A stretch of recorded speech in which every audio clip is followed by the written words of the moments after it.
ಭೋಜನ ಮಾಡುವಾಗ ಆ ಪದಾರ್ಥಗಳಲ್ಲಿ ಪರಮಾತ್ಮನ ವ್ಯಾಪ್ತಿ ಹೇಗೆ ಚಿಂತನೆ ಮಾಡಬೇಕು ಅಂತ ಇನ್ನೊಂದು ರೀತಿಯಲ್ಲೇ ವ್ಯಾಪ್ತಿಯನ್ನು ಹೇಳ್ತಾರೆ. ವನಜಜಾಂಡದೊಳ್ಳುಳ್ಳ ಅಖಿಲ ಚೇತನರು ಭುಂಜಿಪ ಚತುರವಿಧ ಭೋಜನ ಪದಾರ್ಥದಿ ಚತುರವಿಧ ರಸರೂಪ ತಾನಾಗಿ ಮನಕೆ ಬಂದದನು ಉಂಡುಣಿಸಿ ಸಂಹನನ ಕುಪಚಯ ಕರಣಕ ಆನಂದ ಅನಿಮಿಷರಿಗೆ ಆತ್ಮ ಪ್ರದರ್ಶನ ಸುಖವನೀವ ಹರಿ. ಊಟ ಅಂದ್ರೆ ಏನು ಅಂತ ಹೇಳ್ತಾರೆ. ಅದೊಂದು ಯಜ್ಞ. ಭೋಜನ ಅನ್ನೋದೇ ಒಂದು ಯಜ್ಞ, ವೈಶ್ವಾನರ ಯಜ್ಞ ಅಂತ ಅದನ್ನು ಕರೀತಾರೆ. ಅಹಂ ವೈಶ್ವಾನರೋ ಭೂತ್ವ ಪ್ರಾಣಿನಾಂ ದೇಹಮಾಶ್ರಿತಃ ಪ್ರಾಣಾಪಾನ ಸಮಾಯುಕ್ತ ಪಚಾಮ್ಯನ್ನಂ ಚತುರ್ವಿಧಂ ಅಂತ ಕೃಷ್ಣ ಹೇಳಿದ್ದಾರೆ. ಊಟ ಕೂಡುವಾಗ ಈ ಮಂತ್ರ ಹೇಳ್ತಾರೆ. ಇದು ವೈಶ್ವಾನರ ಯಜ್ಞ ಅಂತ ಅನುಸಂಧಾನ ಬರಲಿ ಅಂತ ಈ ಶ್ಲೋಕ ಹೇಳಿ ಊಟ ಮಾಡ್ತಾರೆ. ಅಹಂ ವೈಶ್ವಾನರೋ ಭೂತ್ವ, ವೈಶ್ವಾನರ ನಾಮಕನಾಗಿ ಎಲ್ಲ ಜೀವರ ಒಳಗಡೆ ಪ್ರವೇಶ ಮಾಡಿ ಪ್ರಾಣಾಪಾನಾದಿ ಮುಖ್ಯ ಪ್ರಾಣದೇವರ ರೂಪದಿಂದ ಕೂಡಿಕೊಂಡು ಚತುರ್ವಿಧ ಅನ್ನವನ್ನ ನಾನೇ ಭೋಗಿಸ್ತಕ್ಕಂಥವನು. ಪಚಾಮ್ಯನ್ನಂ ಚತುರ್ವಿಧಂ, 4 ವಿಧ ಅನ್ನವನ್ನ ಭೋಜನ ಮಾಡಿ ಅದನ್ನ ಪಚಾಮಿ, ಅದು ಜೀರ್ಣ ಆಗುವ ಹಾಗೆ ಮಾಡತಕ್ಕವನು ನಾನು ಅಂತ ಹೇಳಿದ್ದಾನೆ. ಅದನ್ನೇ ಹೇಳ್ತಾರೆ. ವೈಶ್ವಾನರ ರೂಪ ಆದ್ರಿಂದ ವನಜಜಾಂಡದೊಳುಳ್ಳ ಅಖಿಲ ಚೇತನರು ಭುಂಜಿಪ. ವಿಶ್ವನರ, ಆ ವೈಶ್ವಾನರ ಅಂತ ಯಾಕೆ ಹೆಸರು ಬಂತು ಅಂದ್ರೆ ಬ್ರಹ್ಮಾಂಡದೊಳಗೆ ಯಾರ್ಯಾರು ಊಟ ಮಾಡ್ತಾರೋ ಎಲ್ಲರೂ ಮಾಡ್ತಾರೆ. ಯಾರ್ಯಾರು ಅಂದ್ರೆ ಎಲ್ಲರೂ ಊಟ ಮಾಡೋ. ಅದರಿಂದ ವಿಶ್ವ ನರರು ಊಟ ಮಾಡುವಾಗ ಅವರೊಳಗೆ ಪರಮಾತ್ಮ ಇರ್ತಾನಾದ್ರಿಂದ ಅವನಿಗೆ ವೈಶ್ವಾನರ ಅಂತ ಹೆಸರು. ವೈಶ್ವಾನರ ಅಂದ್ರೆ ವಿಶ್ವ ನರರಿಗೆ ಸಂಬಂಧಪಟ್ಟಂತಹ ರೂಪ ವೈಶ್ವಾನರ ರೂಪ. ಅಹಂ ವೈಶ್ವಾನರೋ ಭೂತ್ವ, ವೈಶ್ವಾನರ ಅನ್ನೋ ಶಬ್ದ ನಿಷ್ಪತ್ತಿ ಆದದ್ದೇ ವಿಶ್ವಾನರ 2 ಶಬ್ದ ಸೇರಿ ಎಲ್ಲಾ ಚೇತನರು ಅಂತ ಅರ್ಥ. ವಿಶ್ವಾನರ ಅಂದ್ರೆ ಎಲ್ಲಾ ಚೇತನರು. ವಿಶ್ವ ಅಂದ್ರೆ ಎಲ್ಲ, ವಿಶ್ವ ಅಂದ್ರೆ ಪ್ರಪಂಚ. ವನಜಜಾಂಡದೊಳ್ಳುಳ್ಳ ಅಖಿಲ ಚೇತನರು ವಿಶ್ವನರ. ಅವರು ಊಟ ಮಾಡುವ ಪದಾರ್ಥವನ್ನ ಸ್ವೀಕಾರ ಮಾಡುವವನು ಪರಮಾತ್ಮ, ಆದ್ರಿಂದ ಅವನಿಗೆ ವೈಶ್ವಾನರ ಅಂತ ಹೆಸರು ಬಂತು. ಆದ್ರಿಂದ ಅಹಂ ವೈಶ್ವಾನರೋ ಭೂತ್ವ. ಹೀಗೆ ವನಜಜಾಂಡದೊಳ್ಳುಳ್ಳ ಅಖಿಲ ಚೇತನರು ಭುಂಜಿಪ ಚತುರ್ವಿಧ ಭೋಜನ ಪದಾರ್ಥ. ಒಟ್ಟು ಊಟ ಮಾಡೋದು 4 ಥರ ಪದಾರ್ಥ, 4 ಪದಾರ್ಥ ಎಲ್ಲರೂ ಊಟ ಮಾಡೋದು. ಆಹಾರದಲ್ಲಿರೋದೇ 4. ಒಂದು ಖಾದ್ಯ, ಪೇಯ, ಚೋಷ್ಯ, ಲೇಷ್ಯ ಅಂತ 4 ವಿಧ ಪದಾರ್ಥ. ಖಾದ್ಯ ಅಂತಂದ್ರೆ ತಿನ್ನೋದು ಅಂತ ಅರ್ಥ. ಖಾದ್ಯ ಅಂದ್ರೆ ತಿನ್ನೋದು ಅಂದ್ರೆ ಹಲ್ಲಿದ್ದವರು ತಿನ್ನೋದಕ್ಕೆ ಖಾದ್ಯ ಅಂತ ಹೆಸರು. ಚಕ್ಕಲಿ, ಕೋಡ್ಬಳೆ ಇಂತಹದ್ದೆಲ್ಲ ಇರ್ತದೆ. ಗಟ್ಟಿ ಪದಾರ್ಥಗಳು ಹಲ್ಲಿದ್ದವರು ತಿನ್ನುವಂತಹದ್ದು ಖಾದ್ಯ. ಪೇಯ ಅಂತಂದ್ರೆ ಘಟಘಟ ಕುಡಿಯೋದು, ಯಾವುದನ್ನ ಪಾನ ಮಾಡ್ತಾರೆ ದ್ರವ ಪದಾರ್ಥಗಳು, ಅದಕ್ಕೆ ಪೇಯ ಅಂತ ಹೆಸರು. ಇನ್ನು ಚೋಷ್ಯ ಅಂತಂದ್ರೆ ಕುಡಿಲಿಕ್ಕೂ ಬರೋದಿಲ್ಲ, ಹಲ್ಲು ಬೇಕಾಗಿಲ್ಲ, ಆ ರೀತಿ ತಿನ್ನಬಹುದು. ಚಟ್ನಿ, ಗೊಜ್ಜು, ಚಟ್ನಿ ಇಂಥದ್ದೆಲ್ಲ ಬಟ್ಟಿಗೆ ಹಚ್ಚಿಕೊಂಡು ನಾಲಿಗೆಯಿಂದ ನೆಕ್ಕುವಂತಹ ಪದಾರ್ಥಗಳಿಗೆಲ್ಲ ಚೋಷ್ಯ ಅಂತ ಕರೀತಾರೆ. ಉಪ್ಪಿನಕಾಯಿ, ಗೊಜ್ಜು, ಚಟ್ನಿ ಇಂಥದ್ದೆಲ್ಲ ಚೋಷ್ಯ, ನಾಲಿಗೆಯಿಂದ ನೆಕ್ಕುವುದು. ಇನ್ನೊಂದಿದೆ ಲೇಷ್ಯ, ಚಟ್ನಿಗಿಂತ ಗಟ್ಟಿ, ಗೊಜ್ಜಿಗಿಂತ ಗಟ್ಟಿ, ಆದ್ರೆ ಚಕ್ಕಲಿ ಅಷ್ಟು ಗಟ್ಟಿ ಅಲ್ಲ, ಅದಕ್ಕಿಂತ ಸ್ವಲ್ಪ ಮೃದು. ಹಲ್ಲು ಬೇಕಾಗಿಲ್ಲ, ದವಡೆಯಲ್ಲಿ ಹಾಗೆ ನಾಲಿಗೆಯಿಂದ ಹೊರಳಿಸಿ ದವಡೆಯಿಂದ ತಿಂದು ಬಿಡ್ತಾರೆ. ಹಲ್ವಾ ಇಂಥದ್ದನ್ನೆಲ್ಲ ಇರ್ತದೆ. ಆ ಪದಾರ್ಥಗಳಿಗೆ ಲೇಷ್ಯ ಅಂತ ಕರೀತಾರೆ. ಹೀಗೆ ಖಾದ್ಯ, ಪೇಯ, ಚೋಷ್ಯ, ಲೇಷ್ಯ ಅಂತ ಸರಿಯಾಗಿ 4 ಪದಾರ್ಥ ವಿಭಾಗ ಮಾಡಿದ್ದಾರೆ ಹಿಂದಿನವರು. ಅದನ್ನೇ ಚತುರ್ವಿಧ ಭೋಜನ ಪದಾರ್ಥದಿ ಎಂದ್ರು. 4 ವಿಧವಾದ ಭೋಜನ ಪದಾರ್ಥ ಅಂದ್ರೆ ಇದೆ. ಇದನ್ನು ಸೃಷ್ಟಿ ಮಾಡಿದ್ದು ರಾಮದೇವರಂತ. ಈ ರೀತಿ 4 ಪದಾರ್ಥಗಳನ್ನು ಏಕಕಾಲದಲ್ಲಿ ಸೃಷ್ಟಿ ಮಾಡಿದರಂತ. ದುರ್ವಾಸ ಋಷಿಗಳು ಒಂದ್ಸಲ ಅಯೋಧ್ಯೆಗೆ ಬಂದ್ರಂತ. ಅಯೋಧ್ಯೆಗೆ ಬಂದು ಇಷ್ಟು ರಾಮರಾಜ್ಯ ಅಂತಾರೆ, ಇಷ್ಟು ದೊಡ್ಡ ರಾಜ್ಯ, ನನ್ನಂತಹ ಒಬ್ಬ ಬ್ರಾಹ್ಮಣನಿಗೆ ಊಟ ಹಾಕ್ಲಿಕ್ಕೆ ಒಂದು ಗತಿ ಇಲ್ಲ ಇಲ್ಲಿ ಅಂತ ಅಂದ್ಬಿಟ್ರು ಆ ದುರ್ವಾಸ ಋಷಿಗಳು. ನಾನೊಬ್ಬ ಬ್ರಾಹ್ಮಣ ಬಂದಿದ್ದೀನಿ, ಇಷ್ಟು ದೊಡ್ಡ ಅಯೋಧ್ಯೆಯಲ್ಲಿ ನನಗೊಂದು ಮನೇಲಿ ಊಟ ಸಿಗೋದಿಲ್ವಲ್ಲ ಅಂತಂದು. ಲಕ್ಷ್ಮಣನ ಕಿವಿಗೆ ಬಿತ್ತಂತೆ, ನಮ್ಮಣ್ಣ ಇದ್ದಾಗ ಏನ್ ಹಂಗೆ ಹೇಳ್ತೀರಿ ಅಂತ. ನಮ್ಮಣ್ಣ ರಾಮ ಇದ್ದಾಗ ಊಟ ಸಿಗೋದಿಲ್ವೇ, ನಮ್ಮನೆಗೆ ಬರ್ರಿ ಅಂತ. ಬಂದ್ರು ದುರ್ವಾಸರು. ಊಟಕ್ಕೆ ಸಿದ್ಧಪಡಿಸಿದಾಗ ದುರ್ವಾಸರು ಹೇಳಿದ್ರಂತೆ, ನನಗೆ ಮೊದಲು ಮಾಡಿಟ್ಟದ್ದು ಆಗೋದಿಲ್ಲ ಅಂದ್ರು. ಮಾಡಿಟ್ಟದ್ದು ಆಗೋದಿಲ್ಲ, ನಾನು ಅದನ್ನು ತಿನ್ನೋದಿಲ್ಲ, ತಡಾಗಿರ್ತದೆ, ಆರಿ ಹೋಗಿರ್ತದೆ, ಹಳಿಸಿ ಹೋಗಿರ್ತದೆ. ಹಾಗಾದ್ರೆ ಮಾಡ್ತೀನಿ, ಬಿಸಿ ಬಿಸಿಯಾಗಿ ಮಾಡಿಸ್ತೇನೆ ಕೂಡ್ರಿ ಅಂತಂದ್ರೆ ನಾನು ಕಾಯ್ಲಿಕ್ಕೆ ತಯಾರಿಲ್ಲ ಅಂದ್ರಂತೆ. ಈ ದುರ್ವಾಸರ ಕೆಲಸ ಹಿಂಗೆ. ಮೊದಲು ಮಾಡಿಟ್ಟದ್ದು ಆಗಬಾರ್ದು ಅಂದ್ರು, ಮಾಡಿಸ್ತೀವಿ ಅಂತಂದ್ರೆ ಕಾಯ್ಲಿಕ್ಕೆ ತಯಾರಿಲ್ಲ, ನನ್ನನ್ನು ಕಾಯಿಸಬಾರ್ದು ಅಂದ್ರು. ಶ್ರೀರಾಮ ಕೂಡಿಸಿಬಿಟ್ಟಂತ ಎಲೆ ಹಾಕಿ ಕೂಡಿಸಿದ. ಮಾಡಿಟ್ಟದ್ದನ್ನು ತರಲಿಲ್ಲ, ಕಾಯಿಸಲೂ ಇಲ್ಲ. 4 ಬಟ್ಟೆಗಳನ್ನು ಅವರ ಎಲೆ ಮೇಲೆ ಹಿಂಗೆ ಹಿಡಿದ್ನಂತೆ. 4 ಬೆರಳುಗಳನ್ನು ಹಿಡಿದಾಗ ಅದರಿಂದ ಸರಿಯಾಗಿ ಲೇಹ್ಯ, ಚೋಷ್ಯ, ಪೇಯ, ಖಾದ್ಯ, ಪೇಯ, ಖಾದ್ಯ ಅಂತ 4 ಪದಾರ್ಥ ತನ್ನ ಬೆರಳಿನಿಂದಲೇ ಸೃಷ್ಟಿ ಮಾಡಿದ್ನಂತೆ. ಇಚ್ಛಾ ಮಾತ್ರಂ ಪ್ರಭೋ ಸೃಷ್ಟಿ. ಪರಮಾತ್ಮನ ಅಂಗೈಯಿಂದ, ಆ ಬೆರಳಿನಿಂದ ಆ 4 ಪದಾರ್ಥಗಳು ಸೃಷ್ಟಿಯಾಯಿತು. ಬೇಕಾದಷ್ಟು ತಿಂದ್ರು, ಕುಡಿದ್ರು, ನೆಕ್ಕಿದ್ರು, ಎಲ್ಲ ಮಾಡಿದ್ರು ದುರ್ವಾಸ ಋಷಿಗಳು. ಇನ್ನೊಂದ್ಸಲ ನನ್ನ ರಾಜ್ಯದಲ್ಲಿ ಊಟ ಇಲ್ಲ ಅಂತ ಅನ್ಬೇಡಿ, ಬೇಕಾದಷ್ಟು ರಾಮರಾಜ್ಯದಲ್ಲಿ ಊಟ ಇದೆ, ಎಂಥ ಊಟ ಬೇಕೋ ಅದು ಇದೆ ಅಂತ ಕಳಿಸಿದನಂತೆ. ಇದು ಚತುರ್ವಿಧ ಪದಾರ್ಥಗಳು ಸೃಷ್ಟಿಯಾದ ಕ್ರಮ ಹೀಗೆ. ಚತುರ್ವಿಧ ಭೋಜನ ಪದಾರ್ಥದಿ ಚತುರವಿಧ ರಸರೂಪ ತಾನಾಗಿ, ಆ 4 ಪದಾರ್ಥಗಳಲ್ಲಿ 4 ರಸರೂಪದಿಂದ ಪರಮಾತ್ಮ ಅದರೊಳಗೂ ವ್ಯಾಪಿಸಿದ್ದಾನಂತೆ. 4 ವಿಧ ಪದಾರ್ಥದಲ್ಲಿ ಚತುರ್ವಿಧ ರೂಪ ಅಂದ್ರೆ ಅನಿರುದ್ಧ, ಪ್ರದ್ಯುಮ್ನ, ಸಂಕೃಷ್ಣ, ವಾಸುದೇವ. ಅದೇ ರೀತಿಯಾಗಿ ಆ ರಸರೂಪದಿಂದ ಆ 4 ಪದಾರ್ಥಗಳಲ್ಲಿ ಪರಮಾತ್ಮ ವ್ಯಾಪಿಸಿದ್ದಾನೆ. ಎಲ್ರಿಗೂ ಆ ಅನುಸಂಧಾನ ಬೇಕು. ಊಟ ಮಾಡುವಾಗ, ನೀರು ಕುಡಿಯುವಾಗ, ಪಾನಕ ಕುಡಿಯುವಾಗ, ಮಜ್ಜಿಗೆ ಕುಡಿಯುವಾಗ ಪೇಯ ಅನ್ನುವ ರೂಪದಿಂದ ಪರಮಾತ್ಮ ಇಲ್ಲಿದ್ದಾನೆ. ನೆಕ್ಕುವಾಗ ಅದರಲ್ಲೆಲ್ಲ ಚೋಷ ರೂಪದಿಂದ ಇದ್ದಾನೆ. ಲೇಖ್ಯಗಳು, ಹಲ್ವಾ ಇತ್ಯಾದನ್ನು ತಿನ್ನುವಾಗ ಆ ರೂಪದಿಂದ ಪರಮಾತ್ಮ ಇದ್ದಾನೆ. ಖಾದ್ಯದಲ್ಲಿಯೂ ಭಗವಂತ ಇದ್ದಾನೆ. ಊಟ ಮಾಡಿದಾಗ ಏನಾಗ್ತದೆ, ಒಳಗಡೆ ತಾನಿದ್ದು ತಾನೇ 4 ರೂಪದಿಂದ ನಮ್ಮ ಹೊಟ್ಟೆಯ ಒಳಗೆ ಪ್ರವೇಶ ಮಾಡಿ 3 ಥರ ಕಾರ್ಯ ಮಾಡ್ತಾನಂತೆ. ಸಂಹನನಕ್ಕೆ ಉಪಚಯ, ಅದು ಇನ್ನೊಂದು ಸ್ವಾರಸ್ಯ ಹೇಳ್ತಾರೆ. ಚತುರ್ವಿಧ ಭೋಜನ ಪದಾರ್ಥದ ಚತುರ್ವಿಧ ರಸರೂಪ ತಾನಾಗಿ ಮನಕ್ಕೆ ಬಂದುದನ್ನು ಉಂಡುಣಿಸಿ, ಮನಸ್ಸಿಗೆ ಬಂದದ್ದನ್ನು ಉಂಡು ಉಣಿಸಿ. ಮೊದಲು ತಾನು ಉಣ್ತಾನೆ ಮನಸ್ಸಿಗೆ ಬಂದದ್ದು. ಯಾರು ಮನಸ್ಸಿಗೆ ಬಂದದ್ದು? ಆ ಜೀವರಿಗೆ ಯಾವುದು ಅಭಿರುಚಿ ಅಂತ ಅನಿಸ್ತದೋ ಅದನ್ನು ತಾನು ಉಣ್ತಾನೆ. ಇದನ್ನೇ ತಿನ್ನುವಂತ ಒತ್ತಾಯ ಮಾಡುದಿಲ್ಲ. ಅವರವರಿಗೆ ಕೆಲವರಿಗೆ ಖಾರ ಬೇಕಾದ್ರೆ ಖಾರ, ಸಿಹಿ ಬೇಕಾದ್ರೆ ಸಿಹಿ, ಏನ್ ಬೇಕು ಮನಸ್ಸಿಗೆ ಬಂದದ್ದನ್ನ ಉಂಡುಣಿಸಿ. ಇದು ಎರಡನೇದು. ಮೊದಲು ತನ್ನ ಮನಸ್ಸಿಗೆ ಬಂದದ್ದೇ ಜೀವನ ಮನಸ್ಸು ಬರೋದು. ಒಳಗಿದ್ದು ಪರಮಾತ್ಮನಿಗೆ ಇದು ಬೇಕು ಅಂತ ಅನಿಸಿದ್ರೆ ಆಮೇಲೆ ಜೀವನಿಗೆ ಅದು ಬೇಕು ಅಂತ ಅನಿಸೋದು. ಅದರಿಂದ ತನ್ನ ಮನಸ್ಸಿಗೆ ಬಂದದ್ದನ್ನ, ಜೀವನ ಮನಸ್ಸಿಗೆ ಬಂದದ್ದನ್ನ ಉಂಡು ಉಣಿಸಿ ಸಂಹನನಕ್ಕೆ ಉಪಚಯ. ಸಂಹನ ಅಂದ್ರೆ ದೇಹ, ದೇಹಕ್ಕೆ ಉಪಚಯ ಬರ್ತದಂತೆ ಊಟ ಮಾಡಿದ್ರಿಂದ. ಉಪಚಯ ಅಂತಂದ್ರೆ ಸ್ಥೂಲ ಆಗ್ತದೆ. ಊಟ ಮಾಡಿದಂತೆ ಅದರ ರಸದಿಂದ ದೇಹ ಸ್ಥೂಲ ಮಾಡ್ತಾನಂತೆ ಪರಮಾತ್ಮ. ಊಟ ಮಾಡಿದ ಪದಾರ್ಥದಲ್ಲಿ ಒಂದಂಶ ರಸವನ್ನ ಮಾಡಿ ಅದನ್ನ ದೇಹಕ್ಕೆ ಕೊಟ್ಟು ಅದು ಸ್ಥೂಲ ಆಗುವ ಹಾಗೆ ಮಾಡ್ತಾನೆ. ಯಾವ ರೀತಿ ಕಡ್ಲೆಯನ್ನ, ಒಣಗಿದ ಕಡ್ಲೆಯನ್ನ ನೀರಿನಲ್ಲಿ ಹಾಕಿ ಬಿಟ್ರೆ ಆ ನೀರಿನ ಕಣಗಳೆಲ್ಲ ಆ ಕಡ್ಲೆ ಕಾಳಲ್ಲಿ ಸೇರಿ ಆ ಕಡ್ಲೆ ಉಬ್ಬಿ ಬಿಡ್ತದೋ ಅದರಂತೆ ದೇಹ ಆಹಾರದ ರಸದಿಂದ ಉಬ್ಬುವಂತೆ ಮಾಡೋದು ಪರಮಾತ್ಮ. ಸಂಹನನಕ್ಕೆ ಉಪಚಯ. ಕರಣಕ ಆನಂದ, ಇಂದ್ರಿಯಕ್ಕೆ, ನಾಲಿಗೆಗೆ ಆನಂದ ಉಂಟು ಮಾಡ್ತಾನೆ. ಇಂದ್ರಿಯಗಳಿಗೆಲ್ಲ ಆನಂದ ಆಗ್ತದೆ, ತೃಪ್ತಿ ಆಗ್ತದೆ ಊಟದಿಂದ. ಅನಿಮಿಷರಿಗೆ ಆತ್ಮ ಪ್ರದರ್ಶನ ಸುಖವನೀವ ಹರಿ. ಇಂದ್ರಿಯಕ್ಕೆ ಆನಂದ ಆಯಿತು, ದೇಹಕ್ಕೆ ಸ್ಥೌಲ್ಯ ಬಂತು. ಆ ದೇಹದ ಒಳಗಿರ್ತಕ್ಕಂಥ ತತ್ವಾಭಿಮಾನಿ ದೇವತೆಗಳಿಗೆ ಏನಾಗ್ತದೆ ನಾವು ಊಟ ಮಾಡುವಾಗ ಅಂತಂದ್ರೆ ಪರಮಾತ್ಮನ ರೂಪದ ಪ್ರದರ್ಶನ ಆಗ್ತದೆ.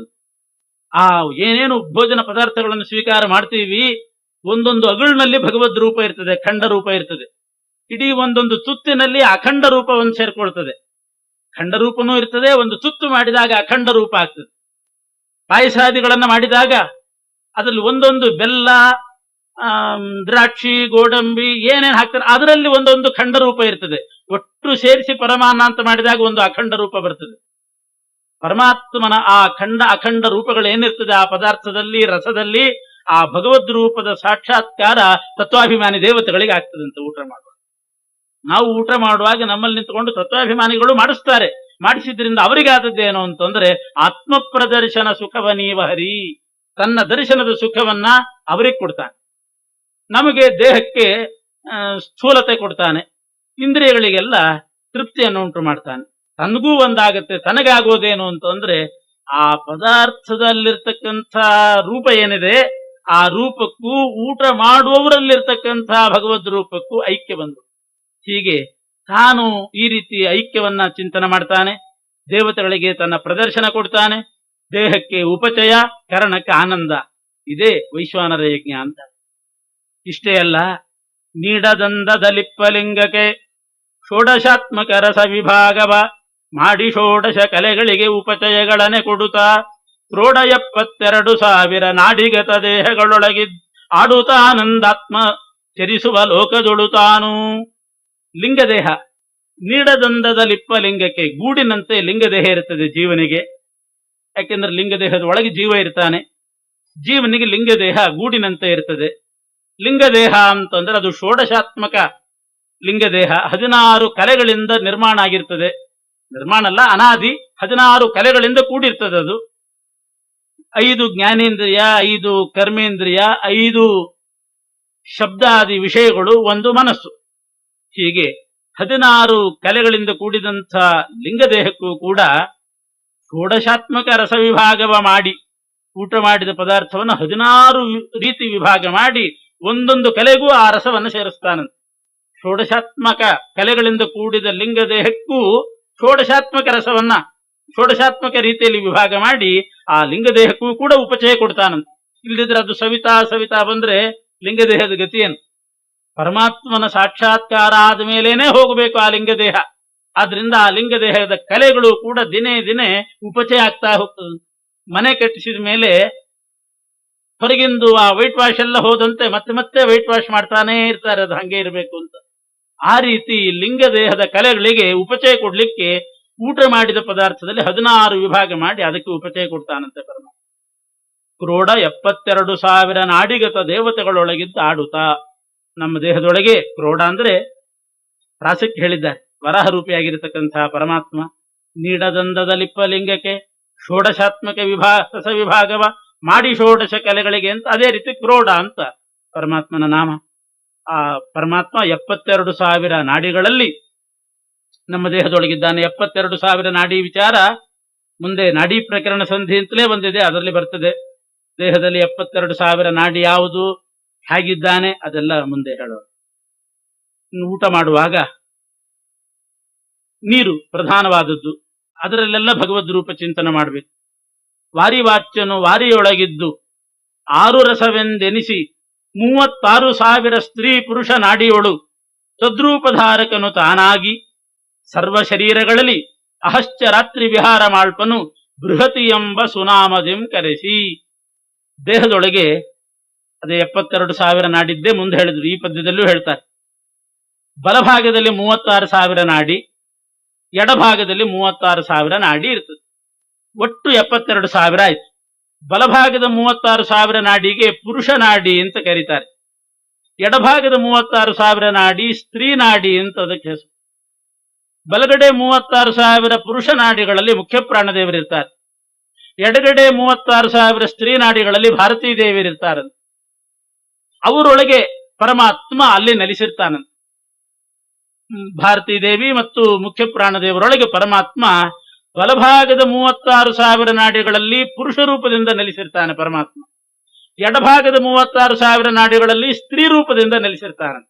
ಅವನಿಗೊಂದು ಪುರುಷ ರೂಪನೂ ಇದೆ, ಸ್ತ್ರೀ ರೂಪನೂ ಇದೆ. ಬಲಗಡೆ ಪುರುಷ ರೂಪ, ಎಡಗಡೆ ಸ್ತ್ರೀ ರೂಪ, ಹೀಗೆ 36,000 ರೂಪ ಮಾಡಿಕೊಂಡು 2 ಕಡೆ ಇರ್ತಾನೆ. ಒಟ್ಟು 72,000 ಆಯ್ತು. ಆ 36,000 ಎಡಗಡೆ ಇರೋ 36,000 ರೂಪ ಯಾವುದು ಅಂತಂದ್ರೆ, ಬಲಗಡೆ ಇರುವ ಪುರುಷ ರೂಪ ಅಂತಂದ್ರೆ ಪರಮಾತ್ಮನ ಆ ಪುರುಷ ರೂಪ ಇದೆಯಲ್ಲ, ಅದು ಎಡಗಡೆ ಇರತಕ್ಕಂಥ 36,000 ಸ್ತ್ರೀ ರೂಪಕ್ಕೆ ಪತಿ ರೂಪ ಇದೆ. ಎಡಗಡೆ ಇರೋ 36,000 ಪತ್ನಿ ರೂಪ. ಅಂದ್ರೆ ತಾನೇ ಪತಿ ಪತ್ನಿಯಾಗಿ 36,000 ದಂಪತಿ ರೂಪದಿಂದ ಇರ್ತಾನಂತೆ ಪರಮಾತ್ಮ. ತಾನೇ ಪತಿ, ತಾನೇ ಪತ್ನಿ, ಹೀಗೆ ಪತಿ ಪತ್ನಿ ರೂಪದಿಂದ ಬಲಗಡೆ ಎಡಗಡೆ ನೆಲೆಸಿರ್ತಾನಂತೆ ಭಗವಂತ. ಇನ್ಯಾಕೆ ಲಕ್ಷ್ಮೀದೇವಿ ಬೇಕಾ ಪರಮಾತ್ಮ? ಅದನ್ನ ಅನ್ಕೊಂಡ್ಲಂತೆ ಲಕ್ಷ್ಮೀದೇವಿ. ಮೋಹಿನಿ ರೂಪ ನೋಡ್ಕೊಂಡಾಗ ಇವಾಗ ಅನ್ಯರೇಕೆಂದು ಬೆರಗಾದಳು ಅಂತಾರೆ. ಅವಂದೇ ಅವನಿಗಿಂತ ಸ್ತ್ರೀ ರೂಪ ಇದ್ದಾಗ ನಾವೆಲ್ಲ ಯಾಕೆ ಬೇಕು ಪರಮಾತ್ಮನಿಗೆ? ಆದ್ರೂ ನಮ್ಮ ಮೇಲೆ ಅನುಗ್ರಹ ಮಾಡಿ ನಮ್ಮನ್ನು ವಿವಾಹ ಮಾಡಿಕೊಂಡಿದ್ದಾನೆ. ಹೀಗೆ ತಾನೇ ದಂಪತಿ ರೂಪದಿಂದ ಪರಮಾತ್ಮ 2 ಕಡೆ ಇದ್ದಾನೆ.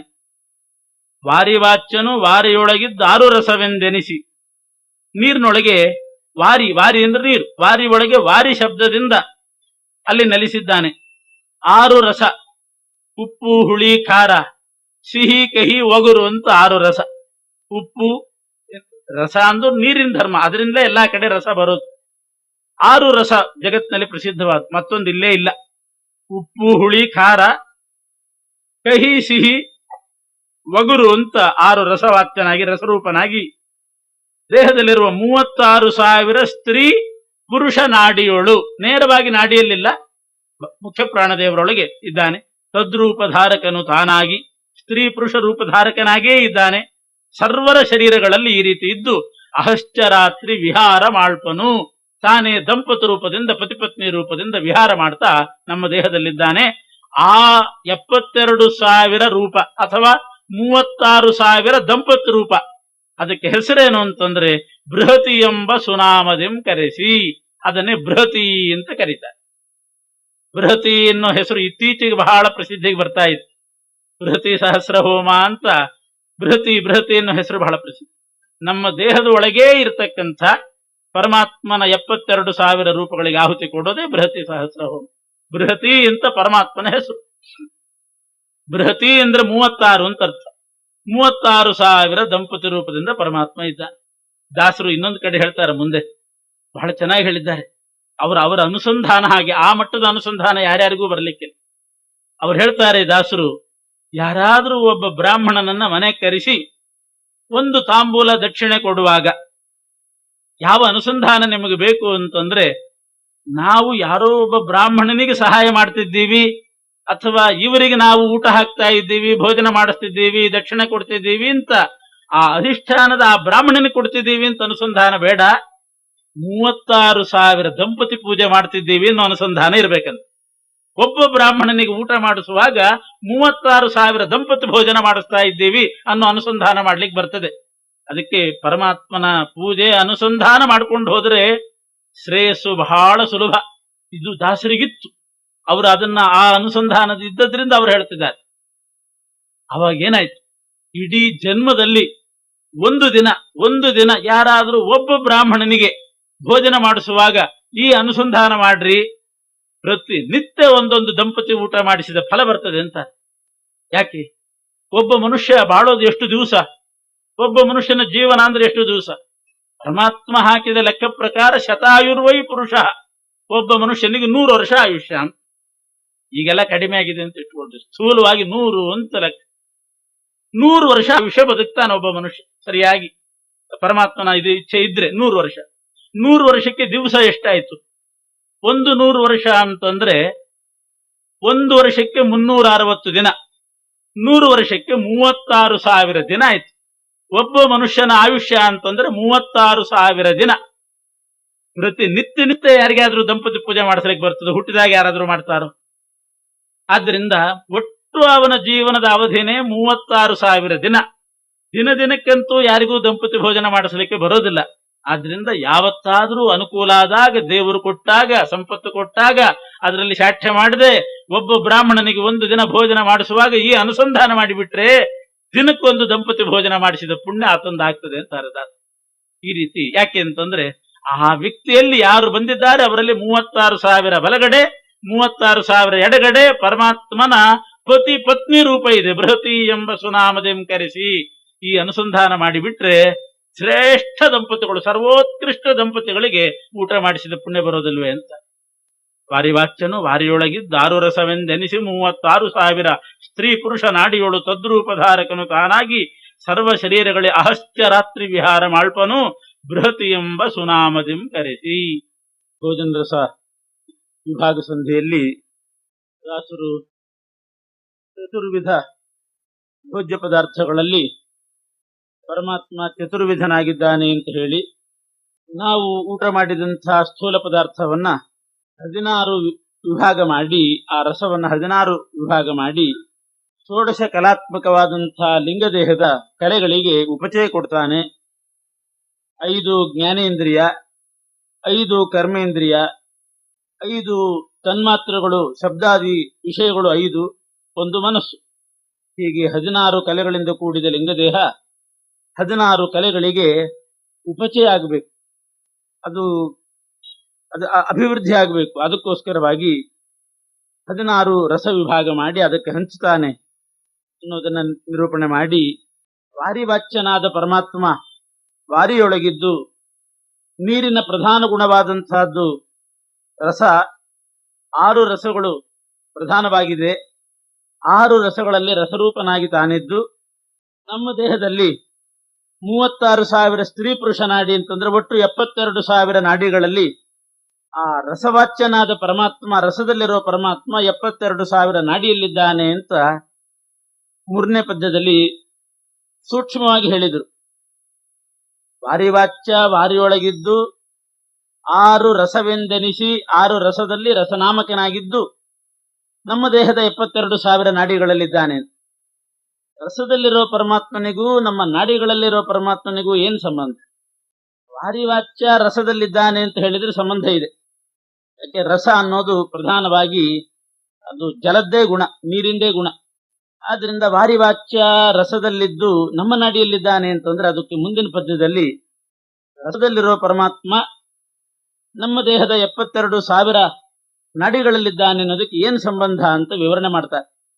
6 ರಸ ಸತ್ವಾದಿಭೇದದೆ 6 ಮೂರಾಗಿಹವು ಸಾರಾಸಾರ ನೀತಾ ಪ್ರಚುರ ಖಂಡಾಖಂಡ ಚಿತ್ಪ್ರಚುರ ಈರಧಿಕ 70,000 ಮಾರಮಣನ ರಸಾಖ್ಯ ರೂಪ ಶರೀರದಲ್ಲಿ ಭೋಜ್ಯ ಸುಪದಾರ್ಥದಿ ತಿಳಿದು ಭುಂಜಿಪುದು. ರಸ 6: ಉಪ್ಪು, ಹುಳಿ, ಖಾರ, ಸಿಹಿ, ಕಹಿ, ಒಗುರು ಅಂತ 6 ರಸ. ಆ 6 ರಸಗಳೇ ಸತ್ವಾದಿ ಭೇದದಿ 6 ಮೂರಾಗಿಹವು ಅಂದ್ರೆ 18 ಆಗ್ತದೆ. 6 ಮೂರ್ಲೆ 18 ಗುಣಿಸ್ಬೇಕು. ಇರೋದು 6 ರಸ, 18 ಆಯ್ತು. ಯಾಕೆಂದ್ರೆ ಪ್ರತಿಯೊಂದು ರಸದಲ್ಲಿ ಸಾತ್ವಿಕ ರಸ, ರಾಜಸ ರಸ, ತಾಮಸ ಅಂತ ವಿಭಾಗ ಮಾಡಬೇಕು. ಸಾತ್ವಿಕ, ರಾಜಸ, ತಾಮಸ ಅಂತ ವಿಭಾಗ ಮಾಡಿದಾಗ 6 ರಸಗಳು 6 ಮೂರ್ಲೆ 18 ಆಯ್ತು. ಆ 18 ಪುನಃ 72 ಆಗುತ್ತಂತ ರಸ. 18 ರಸಗಳು 72 ಆಗುವ ಬಗೆ ಹೇಗೆ ಅಂದ್ರೆ ಸಂಕೃಷ್ಣ ಒಡೆಯರ ಪ್ರಕಾರ ಆ ರಸಗಳಲ್ಲಿ ಸುರುಚಿ, ಸುರುಚಿ, ರುಚಿರ, ಸುಗಂಧ, ಶುಚಿ ಅಂತ 4 ಪ್ರಭೇದ. ಮತ್ತೆ 18 ರಸಗಳು ಕೂಡ ಒಂದೊಂದು 4 ಆಗ್ತದೆ. ಸುರುಚಿ ಒಳ್ಳೆ ರುಚಿಯಾಗಿರುವಂತಹ ರಸಗಳು, ಪ್ರತಿಯೊಂದು ರಸದಲ್ಲೂ ಅದರಲ್ಲಿ ಒಂದು ಒಳ್ಳೆ ರುಚಿ ಬರ್ತದೆ. ರುಚಿರ ಅಂತಂದ್ರೆ ನೋಡ್ಲಿಕ್ಕೆ ಮನೋಹರವಾಗಿರ್ಬೇಕು ಆ ಪದಾರ್ಥಗಳು. ರಸಭರಿತವಾದ ಪದಾರ್ಥ ನೋಡ್ಲಿಕ್ಕೆ ಮನೋಹರ ಆಗಿರ್ಬೇಕು. ಸುಗಂಧ, ಗಂಧವೂ ಚೆನ್ನಾಗಿ ಬರ್ತಾ ಇರಬೇಕು. ಶುಚಿಯಾಗಿರ್ಬೇಕು, ಒಳ್ಳೆ ಕೈಯಲ್ಲಿ ಮಾಡಿರ್ಬೇಕು. 4 ಪರಿಗಣಿಸ್ತಾರೆ. ನೋಡ್ಲಿಕ್ಕೂ ಚೆನ್ನಾಗಿರ್ಬೇಕು. ಹಾಗಂತ ಹೇಗಿದ್ರು ತಿನ್ನೋದು ಒಟ್ಟು ಹೊಟ್ಟೆ ಒಳಗೆ ಹೋಗ್ತದೆ ಅಂತ ಹೆಂಗ್ ಬಂತ ಹಂಗ್ ಮಾಡೋದಿಲ್ಲ. ನೋಡ್ಲಿಕ್ಕೆ ಒಳ್ಳೆ ಆಕಾರ ಬರೋ ಹಾಗೆ ಮಾಡಿರ್ತಾರೆ ಪದಾರ್ಥಗಳನ್ನ. ಆ ರಸಭರಿತವಾದ ಪದಾರ್ಥ ನೋಡ್ಲಿಕ್ಕೂ ಸುಂದರ ಆಗಿರ್ಬೇಕು, ಸುಗಂಧ ಭರಿತವಾಗಿರ್ಬೇಕು. ಶುದ್ಧವಾದ ಕೈಯಲ್ಲಿ ಮಾಡಿ ಭಗವಂತನಿಗೆ ನಿವೇದಿತವಾದ್ರೆ ಅದು ಶುಚಿ. ಮತ್ತು ರುಚಿರ, ಸುರುಚಿ, ನಾಲಿಗೆಗೂ ಒಳ್ಳೆ ರುಚಿ ಕೊಡ್ತಕ್ಕದ್ದು. ಹೀಗೆ 4 ವಿಭಾಗ ಮಾಡಿ 18 72 ಆಯ್ತು. 18 4 72. ಹೀಗೆ 72 ರಸಗಳಾಗುತ್ತೆ. ಒಟ್ಟು ರಸಗಳ ಪ್ರಭೇದ 72 ಆಗ್ತದೆ. ಮೊದಲು 6 ಆಯ್ತು. ಸಾತ್ವಿಕ, ರಾಜಸ, ತಾಮಸ ಅನ್ನೋ ವಿಭಾಗದಿಂದ 18 ಆಯ್ತು. ಸುರುಚಿ, ರುಚಿರ, ಶುಚಿ, ಸುಗಂಧ ಅನ್ನೋ ಪ್ರಭೇದಗಳಿಂದ 72 ಆಯ್ತು. ಒಂದೊಂದು ರಸದಲ್ಲಿ ಸಹಸ್ರ ರೂಪಗಳಿಂದ ಪರಮಾತ್ಮ ನೆಲೆಸಿದ್ರೆ 72,000 ರೂಪ ಆಯ್ತು. ಆದ್ರಿಂದ 72 ರಸ ವಿಭಾಗ ಆಗಿ ಅದರಲ್ಲಿ 1000 ರೂಪದಿಂದ ನೆಲೆಸಿದ ಪರಮಾತ್ಮ 72,000 ರೂಪ ತಾಳ್ತಾನೆ. ಅದೇ 72,000 ರೂಪಗಳು ನಮ್ಮ ದೇಹದ ನಾಡಿಗಳಲ್ಲಿಯೂ ಇದೆ. ಆದ್ರಿಂದ ಭೋಜನ ಮಾಡುವಾಗ 72,000 ನಾಡಿಗಳಲ್ಲಿಯೂ ಭಗವದ್ ರೂಪ ಇದೆ. ಅದೇ ಭಗವದ್ ರೂಪ 72 ವಿಭಾಗವಾಗಿರತಕ್ಕಂಥ ರಸಗಳಲ್ಲಿಯೂ ಇದೆ ಅಂತ ತಿಳ್ಕೊಂಡು ಊಟ ಮಾಡ್ಬೇಕಂತ. ಈರಧಿಕ 70,000, ಈರಧಿಕ 70,000 ಅಂದ್ರೆ 72,000. ಮಾರಮಣನ ಲಕ್ಷ್ಮೀಪತಿಯಾದ ಪರಮಾತ್ಮನ ರಸಾಖ್ಯ ರೂಪ ಶರೀರದಲ್ಲಿ ಭೋಜ್ಯ ಸುಪದಾರ್ಥದಿ, ನಮ್ಮ ಶರೀರದಲ್ಲಿಯೂ ತಿಳ್ಕೊಳ್ಬೇಕು, ಭೋಜ್ಯ ಸುಪದಾರ್ಥದಿ ಊಟ ಮಾಡುವ ಪದಾರ್ಥದಲ್ಲಿಯೂ ಕೂಡ ಅಷ್ಟು ವಿಭಾಗದಿಂದ ಪರಮಾತ್ಮ ಇದ್ದಾನೆ ಅಂತ ತಿಳಿದು ಭುಂಜಿಪುದು. ಇನ್ನು ಕೆಲವು ವಿಭಾಗ ಹೇಳಿದ್ದಾರೆ, ಅದೊಂದು 4 ರೀತಿ ಗುಂಪು ಮಾಡ್ತಾರೆ. ಸಾರಾಸಾರ, ಅದೇ 18 ರಸಗಳಲ್ಲಿ ಇದೊಂದು ವಿಭಾಗ ಮಾಡ್ತಾರೆ. ಸಾರಾಸಾರ, ನೀತಾ ಪ್ರಚುರ, ಖಂಡಾಖಂಡ, ಚಿತ್ ಪ್ರಚುರ ಅಂತ ಇನ್ನೊಂದು ವಿಭಾಗವನ್ನು ಹೇಳಿದ್ದಾರೆ. ಸಾರ ಅಂತಂದ್ರೆ ಸಾರ ಪದಾರ್ಥ ಅಂದ್ರೆ ಸತ್ವಗುಣ ಪ್ರಚುರವಾಗಿದ್ದಂತಹ ರಸ, ಅದು ಸಾರಭೂತ ರಸ ಅಂತ ಕರಿತೀವಿ. ರಜೋಗುಣ, ತಮೋಗುಣ ಪ್ರಚುರವಾಗಿದ್ರೆ ಅದನ್ನ ಅಸಾರ ರಸ ಅಂತ ಕರೀತಾರೆ. ಉದಾಹರಣೆಗೆ ಅತಿಯಾದ ಖಾರ, ಅತಿ ಹುಳಿ, ಅತಿ ಉಪ್ಪು ಹಾಕಿದ್ರೆ ಅದು ಅಸಾರ ಅಂತ ಲೆಕ್ಕ ಅಂತ. ಭಗವದ್ಗೀತೆಯಲ್ಲಿ ಕೃಷ್ಣನ ವಿಭಾಗ ಮಾಡ್ತಾನೆ. ಅತಿ ಉಷ್ಣ ಇಂಥದ್ದೆಲ್ಲ ಅಸಾರದಲ್ಲಿ ಸೇರ್ತದೆ, ತಾಮಸ ರಸಗಳಾಗ್ತವು. ಸಾರ ಅಂತ ಆಗ್ಬೇಕಾಗಿದ್ರೆ ಸಿಹಿ ಮತ್ತೆ ನೀರಾಗಿರ್ಬೇಕು. ಅತಿ ಒಣಗಿರಬಾರ್ದಂತ, ಯಾವುದೇ ಪದಾರ್ಥ ತಿನ್ನುವಾಗ ಒಣಗಿದ್ದು ತಿನ್ನಬಾರ್ದು, ನೀರಾಗಿರ್ಬೇಕಂತದ್ದು. ಸ್ವಲ್ಪ ರಸಭರಿತವಾಗಿರ್ಬೇಕು. ಅತಿ ಒಣಗಿದ್ದು ಆ ಥರದ್ದೆಲ್ಲ ಹಳಿಸಿದ್ದು ಇವೆಲ್ಲ ತಾಮಸ ಆಗಿಬಿಡ್ತದೆ. ಹೀಗೆ ಸಾರ ಅಸಾರ ಅಂತ 2 ವಿಭಾಗ ಆಯ್ತು. ನೀತ, ನೀತ ಅಂತ ಒಂದು ನೀತರಸ ಅಂತ. ನೀತರಸ ಅಂದ್ರೆ ಎಲ್ಲ ಊಟ ಮಾಡಿದವರಿಗೆಲ್ಲ ಗೊತ್ತೇ ಇದೆ. ಯಾವ ಪದಾರ್ಥ, ಚಟ್ನಿ ಅದರಲ್ಲಿ ಉಪ್ಪಿದ್ದೇ ಇರ್ತದೆ, ಸಾರು ಮಾಡ್ಲಿ ಅದರಲ್ಲೂ ಉಪ್ಪಿರ್ತದೆ, ಹುಳಿ ಮಾಡಿದರೂ ಉಪ್ಪಿರ್ತದೆ, ಗೊಜ್ಜು ಮಾಡಿದರೂ ಉಪ್ಪಿರ್ತದೆ. ಕೆಲವು ರಸ ಎಲ್ಲದರಲ್ಲೂ ನೀಮೇನ ಬರಬೇಕಾಗ್ತದೆ. ಯಾವುದು ಪ್ರತಿಯೊಂದರಲ್ಲಿಯೂ ಕೂಡ ನೀಮೇನ ಸೇರ್ಕೊಂಡಿರೋ ರಸ ಇರ್ತದೆ, ಅದನ್ನ ನೀತರಸ ಅಂತ ಕರೀತಾರೆ. ಪ್ರಚುರ ರಸ ಅಂತ ಒಂದು ವಿಭಾಗ ಮಾಡ್ತಾರೆ. ಪ್ರಚುರ ರಸ ಅಂತಂದ್ರೆ ಸಾರು ಹುಳಿಯೋ ಮಾಡಿದಾಗ ಉಪ್ಪು ಮುಂದಿದ್ರೆ ಅದು ಉಪ್ಪು ಪ್ರಚುರ ಆಗ್ತದೆ, ಅದನ್ನು ಉಪ್ಪು ಪ್ರಚುರ ಅಂತ ಕರೆಯೋದು. ಕೆಲವರಿಗೆ ಹುಳಿ ಮುಂದೆ ಬೇಕಾಗ್ತದೆ, ಅದು ಹುಳಿ ಪ್ರಚುರ. ಖಾರ ಜಾಸ್ತಿ ಇರಬೇಕು ಅಂತಿದ್ರೆ ಖಾರ ಪ್ರಚುರ. ಹೀಗೆ ಯಾವುದು ಹೆಚ್ಚಾಗಿ ಸೇರ್ಕೊಂಡಿರ್ತದೆ ಅದು ಪ್ರಚುರ ಆಗ್ತದೆ. ಉಪ್ಪು ಹುಳಿ ಯಾವುದೋ ಒಂದು ಕಡಿಮೆ ಆಗಿತ್ತು ಅಂತಂದ್ರೆ ಅದು ಅಪ್ರಚುರ ಅಂತ ನಾವು ಕರಿತೀವಿ. ಹೀಗೆ ಸಾರರಸ ಅಸಾರರಸ ಯಾವುದು ಪ್ರತಿಯೊಂದರಲ್ಲೂ ಸೇರ್ಕೊಂಡಿರ್ತದೆ ಅದು ನೀತರಸ. ಪ್ರಚುರವಾಗಿದ್ರೆ ಪ್ರಚುರ, ಅದು ಕಡಿಮೆ ಆಗಿತ್ತು, ಆ ರಸ ಒಂದು ರಸ ಕಡಿಮೆ ಆಗಿತ್ತು ಅಂತಂದ್ರೆ ಅದು ಅಪ್ರಚುರ. ಹಾಗೆ ಖಂಡ ಖಂಡ ಅಂತ ಇನ್ನೆರಡಿದೆ. ಖಂಡರಸ ಅಖಂಡ ರಸ. ಬರೇ ಸಕ್ಕರೆ ತಿಂದ್ರೆ ಖಂಡರಸ, ಬರೇ ನಿಂಬೆ ಹಣ್ಣಿನ ರಸ ಕುಡಿದ್ರೆ ಅದು ಖಂಡರಸ, ಬರೇ ಯಾಲಕ್ಕಿ ತಿಂದ್ರೆ ಖಂಡರಸ. ಎಲ್ಲವನ್ನು ಸೇರಿಸಿ ಪಾನಕ ಅಂತ ಮಾಡಿದಾಗ ಅಖಂಡ ರಸ ಆಗಿಬಿಡ್ತದಂತೆ. ಅದ್ರದ್ದೇನ್ ರಸ ಅಂತ ಹೇಳಲಿಕ್ಕೆ ಬರೋದಿಲ್ಲ. ಸಕ್ಕರೆ ತಿಂದ್ರೆ ಸಿಹಿ, ಉಪ್ಪು ಹಾಕೊಂಡ್ರೆ ಅದು ಉಪ್ಪು, ಅದನ್ನೂ ಸೇರಿಸಿ ಸಕ್ಕರೆ ಉಪ್ಪು ನೀರು ಎಲ್ಲ ಸೇರಿಸಿ ಮಾಡಿದಂತಹ ಪಾನಕ ಇರ್ತದಲ್ಲ ಅದು ಅಖಂಡ ರಸ. ಬರೇ ಅನ್ನ ತಿಂದ್ರೆ ಅದೊಂದು ರಸ ಇರ್ತದೆ, ಬರೇ ಹುಳಿ ತಿಂದ್ರೆ ಅದೊಂದು ರಸ ಇರ್ತದೆ. ಎಲ್ಲ ಸೇರಿಸಿ ಒಂದು ಪದಾರ್ಥ ಮಿಶ್ರಣ ಮಾಡಿ ಚಿತ್ರಾನ್ನ ಅಂತ ಮಾಡಿದ್ರೆ ಅದೊಂದು ರಸ, ಅದು ಅಖಂಡ ರಸ ಅಂತ ಅದರಲ್ಲಿ ಬರ್ತದೆ. ಪರಮಾತ್ಮ ಇಷ್ಟು ವಿಧವಾದ ರಸಗಳನ್ನು ಸೃಷ್ಟಿ ಮಾಡಿದ್ದಾನೆ ಮನುಷ್ಯರಿಗೆ. ಅದರಲ್ಲಿ ಅಭಿರುಚಿ, ಒಂದೊಂದು ತಿಂದಾಗ ಒಂದೊಂದು ರೀತಿ ರುಚಿ ಆಗ್ತದೆ. ಇದೆಲ್ಲ ಪರಮಾತ್ಮನ ಸೃಷ್ಟಿ. ಮನುಷ್ಯನಿಗೆ ಈ ರೀತಿ ಸೃಷ್ಟಿ ಮಾಡ್ಲಿಕ್ಕೆ ಬರೋದಿಲ್ಲ. ಖಂಡರಸ, ಪ್ರಚುರ ರಸ, ಅಪ್ರಚುರ ರಸ, ನೀತರಸ ಅಂತ ಮಾಡಿ 72 ರಸಗಳನ್ನು ವಿಭಾಗ ಮಾಡಿದ್ದಾನೆ ಒಟ್ಟಿನಲ್ಲಿ. ಇನ್ನೊಂದಿದೆ ಚಿದ್ರಸ ಅಂತ. ಚಿದ್ರಸ ಅಂತ ಒಂದು ಮಾಡಿಟ್ಟಿದ್ದಾನೆ. ಅದು ತನಗೆ ಪ್ರತಿಯೊಂದು ರಸದಲ್ಲಿಯೂ ತನ್ನ ಚಿದ್ರೂಪ ಇರ್ತದಲ್ಲ, ಅದು ಚಿದ್ರಸ, ಅದು ಅವನು ಉಪಭೋಗ ಮಾಡೋದು. ಬಾಕಿ ಸ್ಥೂಲ ರಸಗಳನ್ನೆಲ್ಲ ನಾವು ಉಪಭೋಗ ಮಾಡೋದು. ಮನುಷ್ಯರಿಗೆ ಸ್ಥೂಲ ರಸ, ತನಗೆ ಚಿದ್ರಸ. ಹೀಗೆ 6 ರಸ ಸತ್ವಾದಿ ಭೇದದೆ 6 ಮೂರಾಗಿಹವು. ಸಾರ ಅಸಾರ ನೀತ ಅಪ್ರಚುರ ಖಂಡ ಅಖಂಡ ಚಿತ್ ಪ್ರಚುರ ಅಂತ ಹೇಳಿ ಮತ್ತೊಂದಿಷ್ಟು ವಿಭಾಗ. ಒಟ್ಟು ಈರಧಿಕ 70,000 ಮಹಾರಮಣನ ರಸಾಖ್ಯ ರೂಪ. ಶರೀರದಲ್ಲಿಯೂ 72,000 ನಾಡಿಗಳಲ್ಲಿ ಭೋಜ್ಯಸು ಪದಾರ್ಥದಿ ತಿಳಿದು ಭುಂಜಿಪುದು ಅಂತ ಊಟ ಮಾಡ್ಲಿಕ್ಕೆ ಜಗನ್ನಾಥದಾಸರು ಕಲಿಸ್ತಾ ಇದ್ದಾರೆ. ಹೇಗೆ ಊಟ ಮಾಡಬೇಕು, ಮೈಮೇಲೆ ಚೆಲ್ಕೊಳ್ಳದೆ ಅಂತ ಅಪ್ಪ ಅಮ್ಮ ಕಲಿಸಿರ್ತಾರೆ. ಆ ಊಟ ಕಲಿಸೋದು ಬೇರೆ, ಜಗನ್ನಾಥದಾಸರು ಊಟ ಮಾಡ್ಲಿಕ್ಕೆ ಕಲಿಸೋದು ಹೀಗೆ. ಇದನ್ನ ಅನುಸಂಧಾನ ಮಾಡಿಕೊಂಡು ತಿಂತ ಊಟ ಮಾಡ್ರಿ. ನಮ್ಮ ದೇಹದೊಳಗೆ ನಾಡಿಯಲ್ಲಿ ಪರಮಾತ್ಮ ಇದ್ದಾನೆ. ರಸ ಭೋಜ್ಯ ಪದಾರ್ಥಗಳಲ್ಲಿ ಇಷ್ಟು ವಿಧವಾದ ರಸ. ನಾವು ಸುಮ್ಮನೆ ಅಂದ್ಬಿಡ್ತೀವಿ ಉಪ್ಪು ಮುಂದಾಗಿದೆ ಅಂತೀವಿ, ಯಾವುದೋ ಒಂದು ಜಾಸ್ತಿ ಬೇಕು. ಅದರಲ್ಲೆಲ್ಲ ಅದೆಲ್ಲ ಪರಮಾತ್ಮ ಸೃಷ್ಟಿ ಮಾಡಿದಂತಹ ರಸ.